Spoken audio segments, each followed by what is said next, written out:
All right, first thing I want to ask you, hometown, Louisville, Kentucky. That's right. Grew up West End. Absolutely. And tell me a little bit about your family life. Only child. I am an only child, but I've never really been allowed to feel like one because I have a really big family. So we're all from the West End. Shawnee, Russell, a lot of us grew up in Cotter Homes, Beachy Terrace, and I'm one of at least 71 grandkids. Oh my gosh. Yeah, so I've stopped counting. Like I stopped counting a couple of years back because and more keep coming. But so my grandparents had 11 biologically, and then they opened their home to foster care. So for over 40 years, they were bringing children into their home, and their house was like the community house on the block that people would come and eat and live there. And so our family just kept growing and growing, and then when they got too far up in age to bring more babies in, they adopted the last 7 girls. And so, we have like a small city of a family. You And sure do. Well, tell me about your parents. You said, you said we're not a family of attorneys, which you are. So tell me a little bit about them. Yeah, so my family is big on faith. A lot of love, a lot of strength, hard work. My granddad was in construction and had his own business after he had retired from Reynolds. And I often talk about him fighting to desegregate Reynolds. And so we were hard-working family, but everybody was broke. Both my parents dropped out of high school. My dad went to the Army, and my mom became mom number 2 for this really big family. And we saw a lot of struggles, but I didn't understand what poverty was, and I never thought, oh, I'm poor. Never thought that. It wasn't until I was a professional and was able to look back and say, wow, we really that's what that is. That's poverty. It never registered that way because we had so much faith and so much love, and my mom's like my superhero. She's the consummate diva. She makes all of her clothes, so she's always wearing a suit and heels. She'll wear heels to the park. She's such the consummate princess, but I never knew the depths of her struggles, our struggles, in a way that would define me. And I tell stories on I talked about the campaign trail when I realized she was going without eating so that I could eat. Wow. And how that's So those sacrifices. and it pulled the curtain back for me and helped me understand what was going on around me. And a lot of those stories stay with me and have helped shape me. Let me ask you, because you said she's a pastor as well, and when people say, I asked you, who do you most take after? And you kind of said, people see the preaching from my mom when they see it in you. That's right. Now, I look like Dad, but the fire and that like conviction, that's Mom. Yeah, so you see me on the trail, you're seeing Evangelist Earletta Hearn coming at me. Tell me a little bit about how you went from very humble upbringing to law school when you didn't really have a mentor. Who was that mentor, and when was that aha moment to go to law school? I remember being as young as my daughter. So Kaylin's my oldest. I have 2 girls. I was around 11, and I remember just saying every day, I'm going to be a lawyer. And I would tell my mom, I'm going to be a lawyer. And she was like, yeah, you're going to do it. Because I talk a lot, if you can't tell. and I was always the one that would defend people. Like one of my many cousins, if somebody's getting in trouble, I'm the one that swoops in and tries to explain what happened. And so, they would always say, you should be a lawyer. And I was like, you know what, I will be. And it just stuck with me. And, since my parents, didn't graduate high school, and I didn't come from this background, we lived a lot of struggles. I had to ration my insulin, and there were times we didn't have a home, we didn't have a car. I really just sought out ways to really change things. I remember being pissed off when I was little about things that I saw. It needs to be better. It needs to change. Yeah, things that I saw in the West End that I still see, that my daughter complains about. People being out on the street and buildings crumbling and, trash everywhere and seeing police around somebody I know or that I ride bikes with or that I saw the other day that was in the store, every day. It frustrated me, and I wanted to change things. How did you connect the dots, though? So you ended up going to law school, but then you were in a practice, and then from that to lawmaker. And there was Yeah. a very, I guess, Gerald Neal had something to do with that, maybe. That's right. Yeah, so I had an eye-opening introduction to what politics is all about because I was complaining about the political landscape all that time and didn't realize. I went to law school thinking I'm gonna be an advocate, I'm gonna fight for civil rights, I'm gonna push for justice and protect people and be that voice for people that don't get heard. I mean, that's how I show up now. But because I'm not familiar with that landscape and I didn't have people around me that could advise me, I sought them out. So I started seeking out mentors, and I actually pulled out the phone book because we still had phone books then, and I would call through all the people in the lawyers and attorneys section to set up meetings just so I could pick their brains. Wow. And I landed on Gerald Neal, who was of course a state senator, and I reached out to him because he's an attorney, and I was bugging him to meet, and like I did everybody, I bugged everybody, and I finally called him. He said, "Well, I'll meet with you because you're persistent. But in order to meet with me, you got to go with me to Frankfurt because I got to be in chambers." That was my first time going to the Capitol building. And so my eyes were open to this whole new arena of not just arguing the laws, but making them. I started working for Denise Brown, who is now a family court judge, and we were dealing with bankruptcy, family law, some criminal, and I just thought that was the route I was going to go until this light bulb went on for me. And ever since then, I've been figuring out ways to be a part of making the law, including as state representative right now. But that was that aha moment. You said when you found your way, that was when you found your way. That was it. I was like, well, you know what? If I'm going to argue laws that aren't fully just and don't fully account for my humanity, am I actually having the impact that I want to have? And I decided I want to make the laws and not argue them. Let's talk about labeling. As for a progressive Democrat, how would you label yourself when it comes to politics? That's a good question. I know those are tough. Yeah, it is because, when you come from like a lived experience like I do, like we don't really subscribe to labels like that because one, nobody ever talks about us. And so it's fun now when folks say, "Oh, he's a progressive." I'm like, well, I just want things to be better. I mean, you can call me whatever you want to call me. But I tend to be put in that bucket. And is that a good fit? Or would you prefer no labels?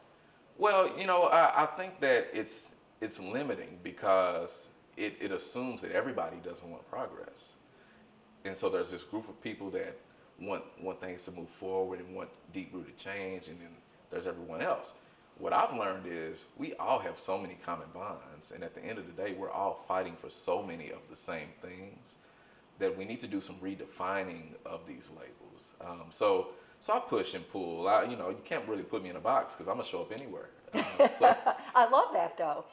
But some of the things you feel strongly about healthcare, and some of that came from your own experience with diabetes, right? That's right.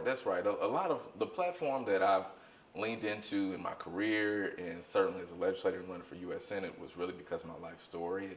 It wasn't a national narrative that shaped it, but I pushed for Medicare for all, and it's genuinely because I've experienced not being able to afford my medication, to afford my health challenges as a type 1 diabetic. Not because I don't work hard. I've always worked multiple jobs, to help take care of my mom and take care of my daughters. But genuinely because sometimes, depending on my insurance, my medication could be more than my mortgage. It could be $1,000 or more a month. And so I ration my insulin even as a parent to take care of my daughters. Wow. And when I tell that story and say, this is why I want everybody to have quality health care, because you shouldn't have to decide between feeding your daughters and buying your insulin. Life and death choices. That's right. I mean, at your doorstep. Yeah, I nearly died from it. Let's talk about the social justice causes. I'm assuming you were shaped by them and everything like that. Why do you think, though, your voice is resonating so much in this arena? Obviously, the governor had you speak the day of that decision. People are looking to you. There's a handful of people they're looking to, obviously, but people are looking to you saying, what is it about you that you're resonating right now? And people are looking to you for guidance, for reassurance, for hope. Yeah, Why? And, I feel all of that, and I'm deeply humbled by it. It's not something that I wake up saying this is my job, but I feel the responsibility, and a lot of this is really just naturally how I show up. You know, I'm always looking for ways to bring people together. I always come from a place of strength and hope and not fear and defeat.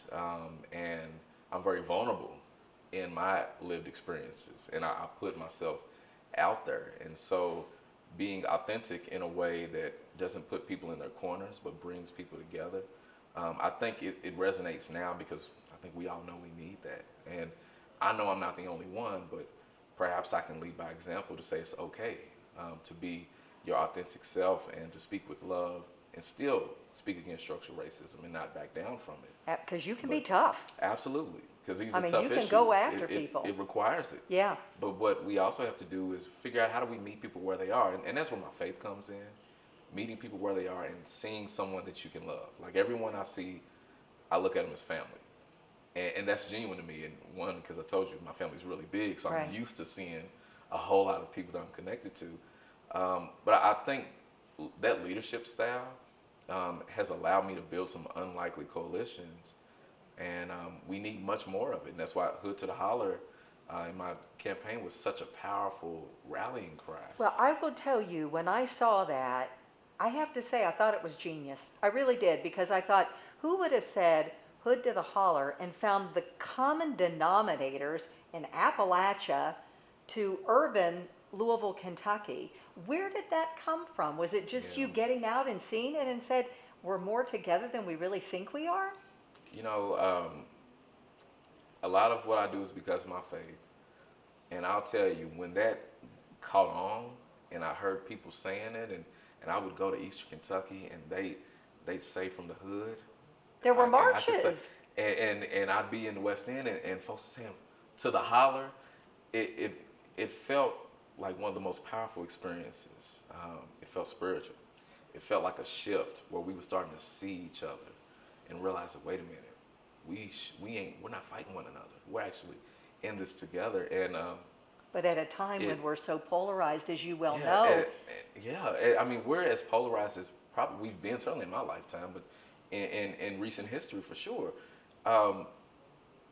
It sort of bubbled up for me, you know, because I always felt growing up in the West End, I still do feel it. It's like, well, nobody really understands us. Like from the outside looking in, we get ignored and dismissed and talked at and preached at and condescended to, but never really listened to. And I've always seen discourse, you know, at the broader level about Kentucky. Mm-hmm. And when you look nationally, they always talk about Kentucky a certain way.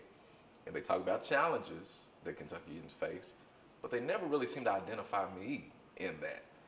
And I've always noticed that, wait a minute, you're talking about a group of people as if that's the only ones that have had to ration their insulin, or the only ones that have dealt with homelessness, or Right. the only ones that, you know, deal with environmental injustice. We do too. Nobody sees us. And so I wanted to be a part of telling that bigger story. That's why I went to Frankfurt, because I wanted to break that silo down. And the eye-opening experience for me that really like materialized all of this was when I was a director of Fish and Wildlife. I was a director of administrative Really? services. So tell me, what was the lesson in that?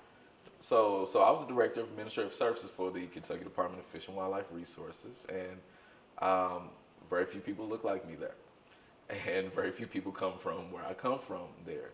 I went into the department really to help build out a policy handbook and to provide training. There wasn't a lot of human resource infrastructure because if you know anything about fish and wildlife, it's a way of life. It's not really a job. It's a part of the fabric of their identity, of who they are as human beings, as you know, as family, as Kentuckians. And so there were a lot of framework infrastructure that was missing to make sure people could address complaints and knew how to handle timesheets and accounting, making sure that we're managing our dollars. And so I came in to help provide that, but because it's such a way of life environment, you got to get submerged in it. Right. You know, and so there's this young black guy from the hood that's coming to the Department of Fish and Wildlife, and at the time I was there, I think it may have been like 3 or 4 people of color. Wow. In any color. And so in the agency with all the full-time seasonal temp, at that time was close to 700 employees. And so it was literally every room I went in, I was the only one. And So what was their takeaway? What was your takeaway? so I came in looking to build trust because I felt a lot of the morale was broken in the agency, and honestly, it felt like we feel in the West End, where we don't trust anyone because we get burned all the daggone time. And so I wanted to show them I get that. I'm not here to replicate you or to take away from what you do. Let me connect with you and show that I can be an asset and support you in the work. And so I would open up to them. People I'd meet, folks that were having HR issues, EEOC issues. I would tell them who I am so that they would trust me enough to tell me what they were dealing with. And whenever we did that all over Kentucky, we'd always see how much we have in common. So that common humanity that you talked about. And once Yeah. people identify with that, it doesn't matter what color, Your family now. what religion, we have this struggle together. That's right. That's right. So And that was your big aha moment. it let me know, not only was it the aha moment, but it let me know that we were ready to do something different together, because when the connection would be made, it was refreshing to both of us. Like, why hadn't we known never this all would have along? thought this, Yeah, right? We should have been talking. And- Let's go fishing. yeah, exactly. I love that. That's a great story. So then let's segue a little bit into the social justice issues that are going on right now with the Breonna Taylor decision. I mean, I've never seen our city like it Yeah. is now. We talk Yeah. about the divide and everything like that. Just react to the decision itself. I know you have already, but just a Yeah. little bit. Give us that. Yeah, first I'll say that you're right. I have never seen our city, my home, place that I love, in such a state of brokenness and pain and grief and uncertainty and frustration. I'm looking out the windows behind you, and the windows are boarded up. It hurts. It hurts in a way I cannot fully describe. It's an empty feeling. And all of this is being brought to bear through the name Breonna Taylor. But as I've said all along, this really speaks to a lot of deeper issues that we've been dealing with for a long time, which is why the pain is so intense, because everything is crashing, barreling into this event and being put in our faces, and we're mourning for the entire country or the world to see, and the decision that was put forward by a former classmate of Right, mine, Daniel Cameron. Attorney General Daniel Cameron. I wasn't surprised, but I was disappointed in a way that I will be reconciling for the rest of my life, when he explained why it was justified that her life be taken. That hit me in my spirit, and I'm never going to be able to take that pain away. And as painful as it is for me, I think about her mom, because when I see Miss Palmer, I see my own mom, and to know that Breonna's life has not been accounted for in our justice system, it hurts. And so when I said before the Commonwealth that justice failed us, it has, and it has been. It felt like she was being killed all over again. And I think that's why you saw so much pain in the community, but also across the country. Folks are marching all over the country. So we are obviously in a place that there has to be change. How do we bring it to Louisville, Kentucky? Police reforms are already in place. I think that's a starting point, but you see just the raw pain. We live in one of the most segregated cities in the country. Right. There's obviously a race issue. There's an equity issue. Yeah. I mean, you name the issue. It like you said, it's been there. It's come bubbling out. Mm-hmm. Do you see the way forward? And if so, what is it? Oh, I do. So You seem hopeful. I do, and you can tell I immediately lit up because I You I, did. I really do. I'm surprised because Yeah. I'm just going, how do we get out of this mess? And you must have some answers Yes. for me. I do. I'm in the moments of pain and trauma, there's always an opportunity to come out stronger. And when you've gone through struggles and you've lived through like just incredible adversity, and you get through the other side of that, and you can look back and say how I got over. A lot of this comes from my faith, and I always say that faith the size of a mustard seed, you can move a mountain, and we're more than conquerors. These are things my mom would tell me before I went to school, and I'm seeing all the possibility now to show up in a way that we've never done before, and to finally heal in a way that we have not had the chance to do for generations. And the reason I know it's possible is because so many people are showing up and getting uncomfortable and speaking out in ways that, for many of them, they've never done it before. Now, when you say that, are you meaning white people, or are you meaning? All walks of life. So yeah, all colors, all backgrounds. I mean, when you go down, and not even just here in Louisville, but certainly when you go to the square, you're going to see all different types of people from all over the place. But when you go across Kentucky, you're seeing that too. And Where you might not have in the past, because yes. I mean, there have been racial Yeah. divides that are historic. Yeah, there was a moment, and I get chills whenever I talk about it. I was in Prestonsburg. This was one of the times, but I just remember this one the most, and I've put a video up about it. But I was there. I was the only black person. Well, my body person. I got a row with me. So, it's a couple hundred, white folks. We're in Appalachia. You can see it's beautiful scenery, mountains around us. And, we're talking about the issues we're facing as Kentuckians. And they asked me if I would lead them in a march. And so, of course, I say, yeah. And I explained to them, well, here's why we're going to do it. And I was like, when I put this fist in the air, this is what it means. It means family. It means unity. It means that we're dedicated to the humanity of all of us and that we're not going to give up. And I start seeing them put their fists in the air, and like I could see little ladies looking around like, am I doing it right?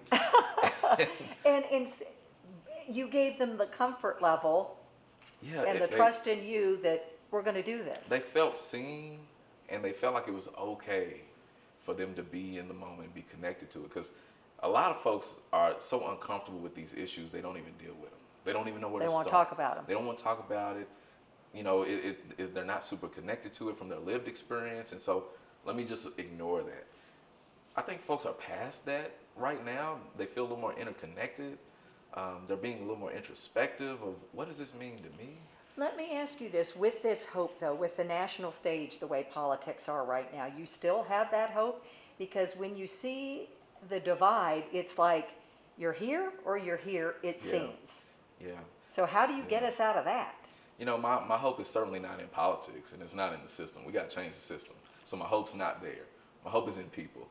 As long as we feel a sense of fight within us, as long as we feel determined to come together and speak up and to push and to disrupt and disturb and to lead, that's the opportunity. The path forward is in us turning this passion that is fueling these protests into policy change and into leadership change.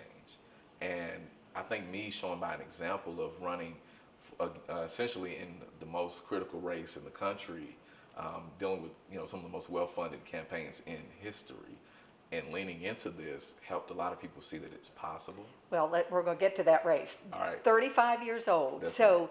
Is your hope with that in youth? I mean, I've told you, just the inspiration that I've seen with young people who really want to come and be part of your campaign. Is it young people, or do you see a demographic for you it's all across the board? Oh, it's all across the board. Now for young people, and I'm gonna include myself. I'm working my way out of the young people category though. But we have to do our part of carrying the torch and running. We got to hit the pavement.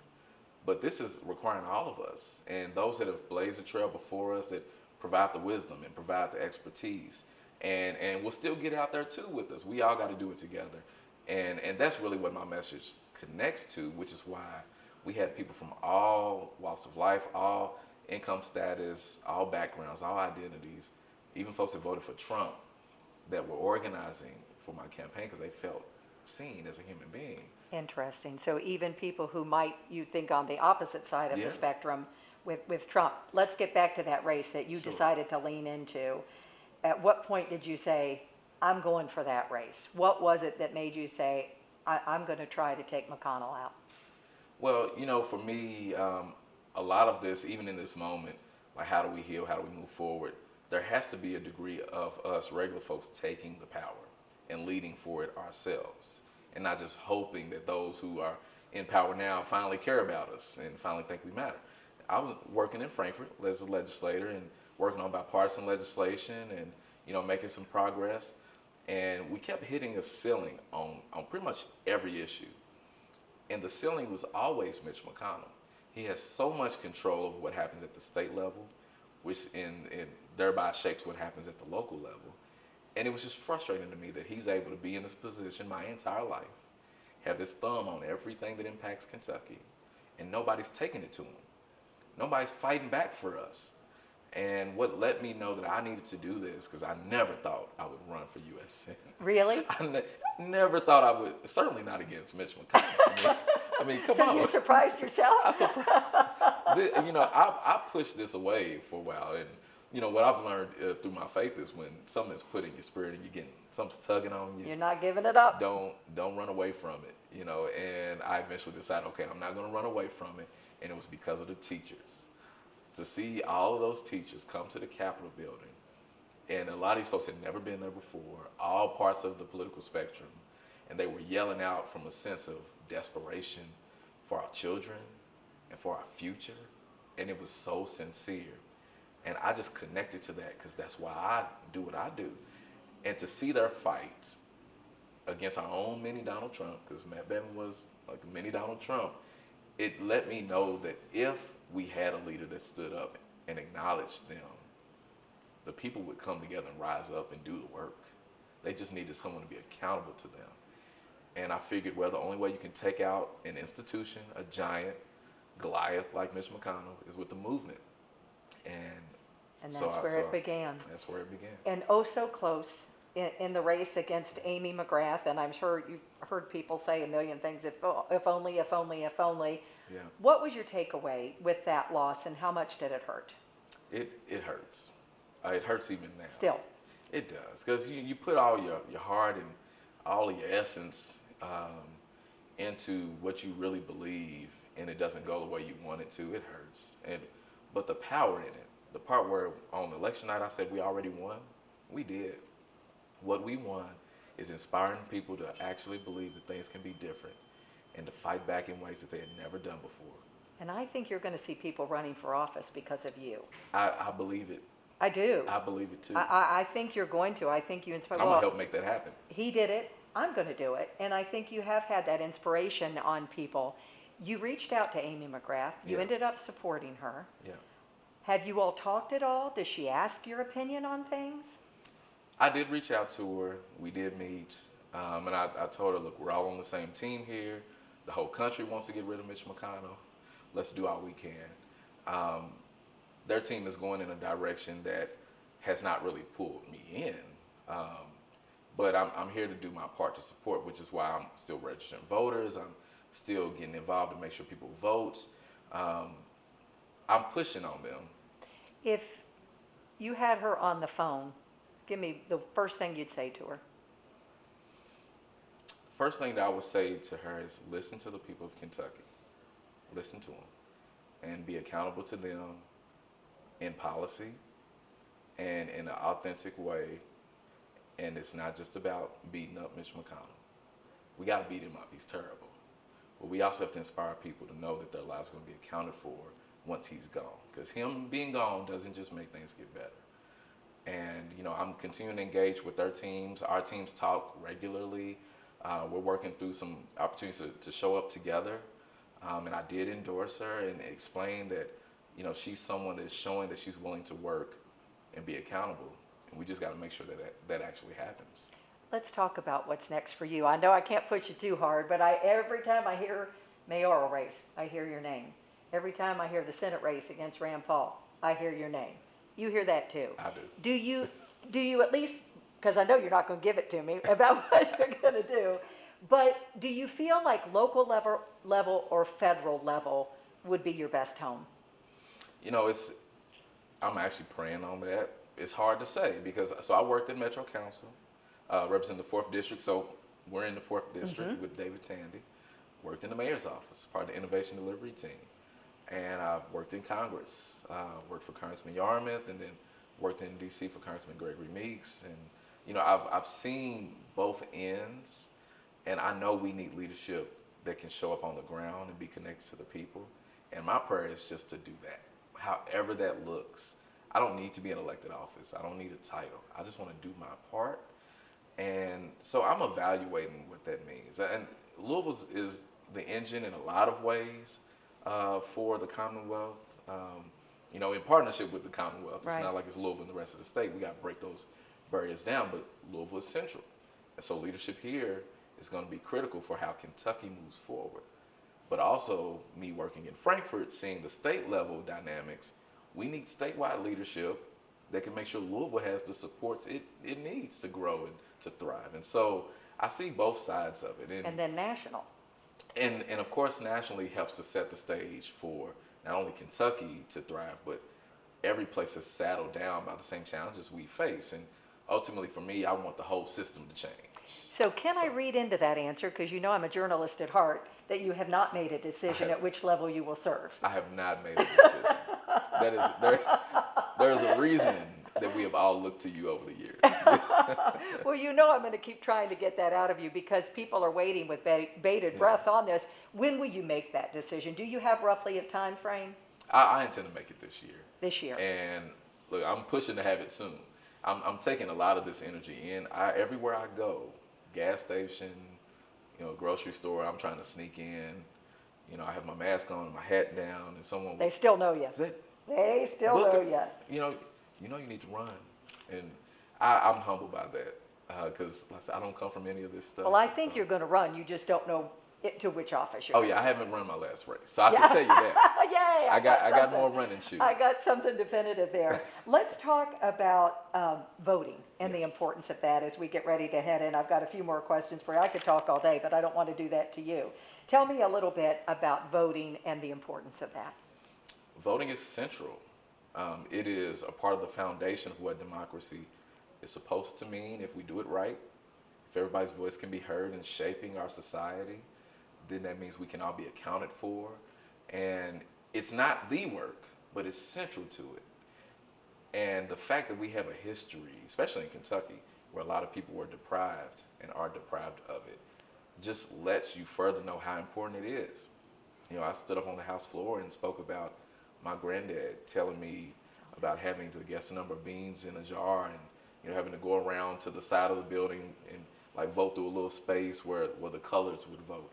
And understanding how we've been disenfranchised and suppressed, and even now where a lot of communities have been so disconnected from power that even if you can vote, it seems irrelevant. And a lot of folks are like, what's the point?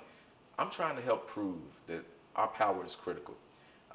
The first bill I filed when I became a legislator, before I even took my oath, I got my certificate of election, and I was a staffer at LRC, so I knew that when I got that, I could start drafting bills. So I did. My first bill was restoration of voting rights. Mm-hmm. And to me, all of this push for social change and for true justice, if you don't have a voice to begin with, how do you even engage those conversations? And voting is the way we start to engage those conversations because we can choose. And it's not just about, for instance, the president. It's about his administration. Who's going to be over the agencies that we care about? Who is going to be governing the monies that get allocated across Think the country? strategically. Absolutely, absolutely. You mentioned U of L Law School. I know you were there just within a few years of Lenita Baker, mm-hmm. who is, of course, the attorney for Breonna Taylor's family, Daniel Cameron, you, and I'm sure I'm missing a couple of others. If the three of you all got together, what would that conversation be like? Would you all get together? Let me ask you that. Bourbon would be involved, I'm sure. Do you stay in touch with Daniel Cameron? I've sent him messages. I've sent him letters. I correspond with his office. I have not sat down with him during this process, and that's probably for the best, because he and I are on opposite ends of the spectrum, and I've wanted to push on him professionally to do right by the people of Kentucky. But I look forward to meeting with him and talking to him, and that will be just us. Just a private conversation. But those are divides that I always, you would be willing and able to try to bridge that. Oh yeah. There's no one that I won't sit down and talk to that is earnestly about uplifting the people. And as soon as I determine that that's not the case, then we'll do our work, but we won't be doing it together. And I'm assessing him now. He's in a role that is critical for Kentucky, and so all of us in leadership have to engage him. Right. Right after the news broke, I sent a letter to his office from my office requesting that he bring in a special prosecutor. Not that he take it on himself, but that he brings in a special prosecutor who could be neutral and pursue justice with transparency. He didn't do that. And now we're where we are, where a lot of folks are saying, wait a minute, we're left in the dark still. What was in the grand jury report? What are in the transcripts? Did you even recommend charges? Did you provide accountability for Breonna at all? So I would love for us to have that conversation, and I'm sure you'd want to have a camera in there for it. You know I would. I don't think that's going to happen. One last question that I wanted to ask you. You always say lean into love. Is there something from your childhood that resonated with you that you think, is there something you remember your parents saying or seeing that really has shaped you more than anything into the person you are today? I probably won't give the best answer, but when you asked, the first thing I thought about were all the hugs. My family is a very loving family. When you fight one of us, you're going to see a whole group of us coming. And if any one of us is falling or hurting, we all come. And so if someone's sick and in the hospital, you're going to see about 40, 50 people coming up there. And it's like, well, it's all right. I'm going to be out in a couple of hours. We all came. And I think about, my mom and being able to lay on her and her strength, and my uncles. So I'm connected to the Bennetts. So Winston Bennett is my cousin, and they're all big giants. They give the best hugs. And I would just lay on my uncles. And so I honestly, I think the best form of leadership gives you the sense of being embraced. Like you feel like you're being taken in and you're being received and accounted for. And so when I'm talking to folks all over Kentucky, in my mind, I'm hugging them. And I think they can tell.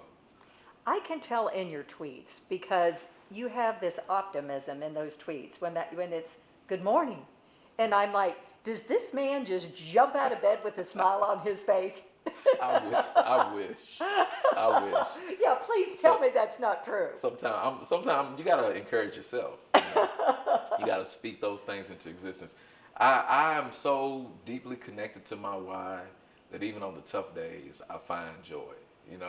And my daughters, my mom, and honestly my cousins, particularly my cousins who've been murdered the last 4 years. I know it's been tough. I think about them all the time. And because I'm so connected to my sense of honoring them, I just push. And it gets reinforced. Every time I meet someone out and they let me know that it meant something to them, it just gives me some strength too. So as much love as I put out there, I'm sucking it in too. And we gotta keep that faith. Because I know as long as we do, we'll win.